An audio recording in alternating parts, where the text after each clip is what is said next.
मैं आपको उन लक्षणों के बारे में बताने जा रहा हूँ जिन लक्षणों से आप ये जान सकते हैं कि आपको सिद्धि मिल चुकी है, आपके पास सिद्धि है। सिद्धि होने का मतलब होता है किसी भी देवी या देवता के जागृत होने से।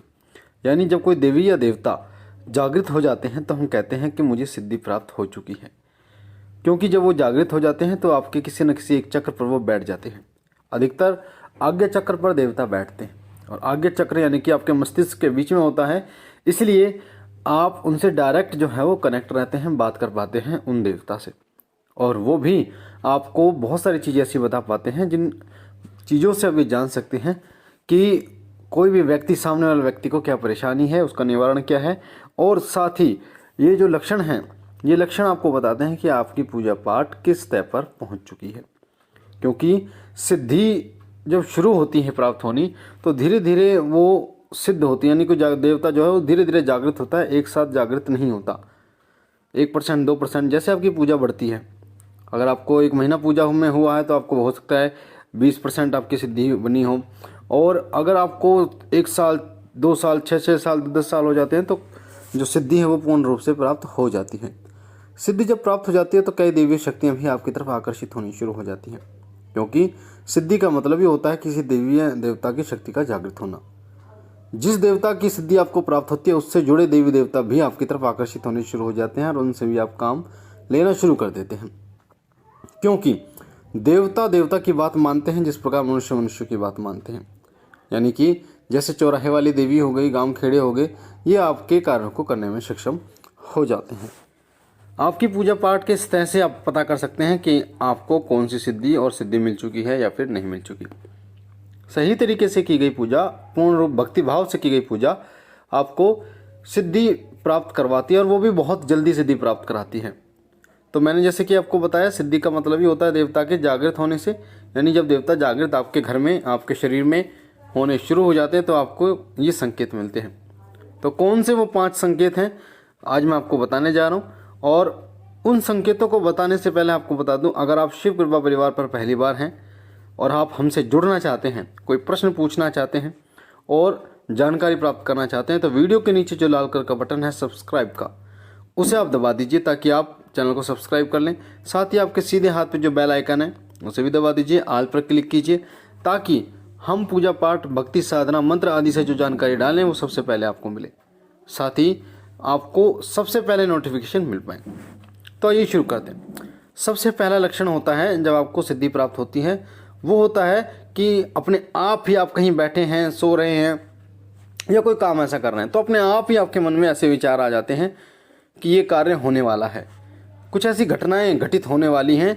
ये विचार पहले ही आपके दिमाग में आ जाता है। आप कई बार हैरान रह जाते हैं कि मेरे साथ हो क्या रहा है, पर जो चीज़ आपको दिखाई देती हैं, आंखें खुली होकर भी, आंखें बंद होकर भी, वो चीज़ें सत्य होती हैं। तो ऐसी कई ऐसी घटनाएं होती हैं जिनका ज्ञान आपको पहले से ही होने लगता है। कई बार आप कहते भी हैं कि ये तो मुझे पता था कि ये होने वाला है, पर मुझे विश्वास नहीं था कि ऐसा होगा। तो वो जो आपको लगता है, वहम लगता है, वो वहम नहीं होता, वो आपकी जो सिद्धि हैं उसके ही लक्षण होते हैं। जब आपकी सिद्धि प्राप्त होती है तो वो शक्ति आपको उन घटनाओं का ज्ञान कराना शुरू कर देती है। ये घटनाएं आपसे जुड़ी हो सकती हैं, आपके पड़ोस, आपके परिवार, आपके रिश्तेदारों से जुड़ी हो सकती हैं। दूसरा संकेत होता है कि आपको ना रोने का मन करता है।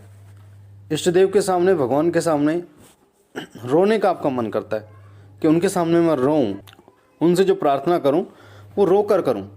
अपने आप ही आपके अंदर इतना भाव आना शुरू हो जाता है कि आपके अंदर से रोना अपने आप ही निकल जाता है, और रो रो कर आप अपने मन की व्यथा को अपने इष्ट देव के सामने रखना शुरू कर देते हैं।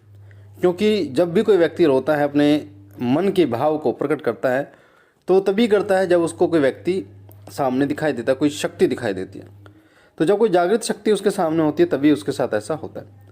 तीसरा लक्षण होता है आपके अंदर इतना भाव उत्पन्न हो जाता है कि आप इतना विश्वास करना शुरू कर देते हैं कि आप कहीं भी हों, किसी भी खतरे में हो, कोई भी परेशानी आपको हो, पर आपका विश्वास भगवान के प्रति कभी नहीं डगमगाता। आप अड़िंग रहते हैं, भगवान के प्रति आप अड़िंग रहते हैं। और अगर कोई व्यक्ति भी बोलता है कि तो इतनी पूजा पाठ करता फिर भी तेरे साथ ऐसा हो रहा है, तब भी आप यही बोलते हैं कि भगवान की इच्छा है, मेरे कर्म हैं, तो इतना जो अडिंग विश्वास होता है वही आपको भगवान को जागृत करने में मदद करता है और यही बताता है कि आपको सिद्धि प्राप्त हो चुकी है। साथ ही तीसरा जो चौथा लक्षण होता है वो होता है कि आपके रोंगटे पूजा करते समय खड़े होने शुरू हो जाते हैं, आपको झमाइयाँ आनी शुरू हो जाती है। जब आप भगवान का नाम सुनते हैं, जब आप अपने इष्ट देव का नाम सुनते हैं, उनका कोई भजन सुनते हैं, कीर्तन सुनते हैं, जागरण में जाते हैं, तो आपके रोंगटे खड़े हो जाते हैं, आपको झमाइयाँ आनी शुरू हो जाती है, जिन्हें उबासी भी कहते हैं।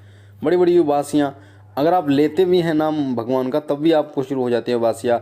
जैसे हनुमान चालीसा, कोई पाठ आप करते हैं, भजन गाते हैं, तब भी आपको रोंगटे खड़े हो जाते हैं और जो उबासियाँ हैं, जवाइयाँ, वो बहुत तेज़ी से बड़ी बड़ी आनी शुरू हो जाती हैं। और जो पांचवा लक्षण है वो है सबसे लास्ट में, वो है खुशबू आना। आपको अपने घर में, खास तौर पर मंदिर, जहाँ आपका मंदिर है वहाँ एक अजीब सी खुशबू आपको महसूस होती है। और ये जो खुशबू होती है ये बहुत अलग होती है। परफ्यूम की जो खुशबू होती है उससे कई गुना ये खुशबू अलग होती है। आप ये पहचान नहीं पाते कि ये खुशबू किस चीज़ की है, पर वो खुशबू जो है इतनी मनमोहक और आकर्षित करने वाली होती है जो आपको मंत्र मुग्ध कर देती है। ये खुशबू आपके इष्ट देव की शक्तियों के विराजमान होने की होती है। जब आपके घर में, आपके मंदिर में, आपके जो घर का मंदिर है वहाँ पर इष्ट देव की जो शक्तियाँ हैं वो मौजूद होती हैं। तो ये 5 संकेत अगर आपको दिखाई दें तो सिद्धि आपको प्राप्त हो चुकी है। पर मैंने आपको जैसे बताया, सिद्धि जब बनती है तो परसेंट के हिसाब से बनती है। 10%, 20%, 100% पे आके आपको वो पूर्ण जागृत हो जाती है और आप उस शक्ति से साक्षात्कार कर पाते हैं, बात कर पाते हैं, पूछा देख पाते हैं, प्रश्नों के उत्तर आप ले पाते हैं। तो मुझे आशा है जानकारी आपको अच्छी लगी होगी। बाबा भोलेनाथ से मैं विनती करता हूँ कि बाबा भोलेनाथ आप पर कृपा करें, आप और आपका परिवार सदा सुखी रहे, स्वस्थ रहे। हम मिलते के लिए ओम नमः शिवाय, ओम नमः शिवाय, ओम नमः शिवाय।